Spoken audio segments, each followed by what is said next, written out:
Ia beradu pandang dengan putri Rahimzan yang bernama Zere. Nampaknya Zere terkesan setelah melihat aksi Sartai. Tidak lama datanglah Ayur. Dia merupakan kelompok dari suku Zungar. Ternyata selama ini Rahimzan memiliki hubungan baik dengan suku Zungar demi melindungi kelompoknya. Sartai melempar hadiah jubahnya di hadapan Kasim. Ia marah dan merasa terhina atas kedatangan suku Zungar. Mereka semua langsung meninggalkan acara. Disinilah emosi Sartai mulai bergejolak. Rasa dendam atas kematian kedua orang tuanya kembali bangkit.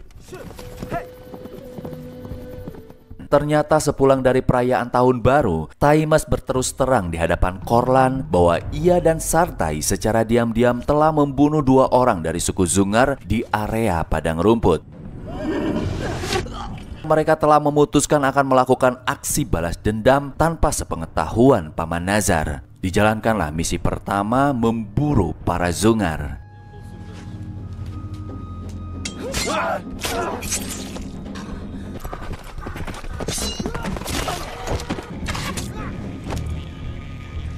Setelah berhasil menjalankan misi pertamanya, di perjalanan pulang mereka bertemu dengan Sabit dan sekelompok warga yang dimana desanya telah dihabisi suku Zungar. Sartai mengajak mereka bergabung bersama Paman Nazar. Sultan Abdul Khair melakukan pertemuan dengan para ketua Kazatan. Nampaknya kematian para suku Zungar di area padang rumput telah diketahui mereka. Secara perlahan, perlawanan mulai dilakukan demi terbebas dari tirani suku Zungar. Kini Sartai dan kawan-kawan melakukan lagi aksi kedua dalam misi menghabisi para suku Zungar.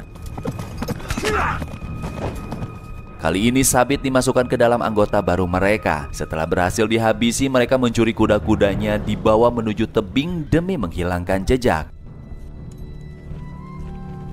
Setelah sampai di area tebing, mereka dikepung oleh salah satu kelompok. Datanglah ketua mereka yang bernama Boribai. Ternyata Boribai pun sama-sama sedang memburu prajurit Zungar. Awalnya Sartai diajak bergabung ke dalam kelompok Boribai. Namun Taimas menolak dan ia ingin berjuang dengan caranya sendiri. Hingga akhirnya mereka bersepakat menukar sebagian kuda dengan senjata yang dimiliki.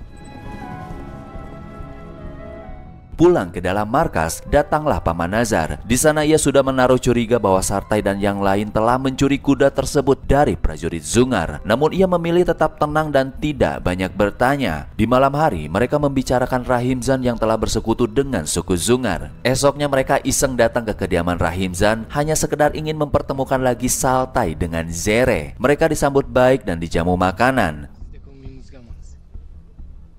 Berselangnya waktu, obrolan di antara mereka semakin memanas ketika membahas suku Zungar. Hingga Sultan dan kawan-kawan memilih pergi. Kemudian datang seorang guru bernama Ilyas. Ia berusaha memberi pengertian tentang posisi Rahimzan yang dengan terpaksa harus tunduk terhadap suku Zungar. Ilyas bersitegang dengan Taimas dan meminta Ilyas membuktikan bahwa ia pejuang Kazahtan bukan bagian dari budak Zungar. Hingga Ilyas memilih ingin ikut bergabung berjuang bersama Sartai dan kawan-kawan. Hari itu para Sultan Kazahtan berkumpul membicarakan tentang perlawanan terhadap Zungar. Terjadilah pro dan kontra di antara mereka. Sultan Abdul Khair Muhammad menengahi dan memutuskan bahwa sudah saatnya suku Zungar diusir dari tanah Kazahtan hingga menemukan kesepakatan bersama yang dimana Sultan Abdul Khair Muhammad akan memimpin pasukan Kazahtan dalam pertempuran besar melawan pasukan Zungar.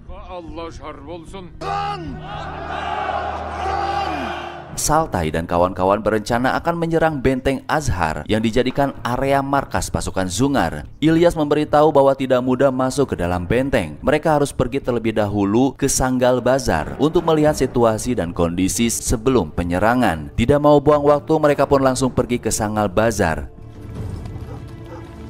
Setelah sampai di sana, mereka malah menyaksikan seorang tawanan warga Kazahtan yang dijatuhi hukuman gantung karena diduga telah mencuri kuda dan membunuh prajurit Zungar. Sedangkan sebagian yang lain akan dilelang dan dijadikan budak.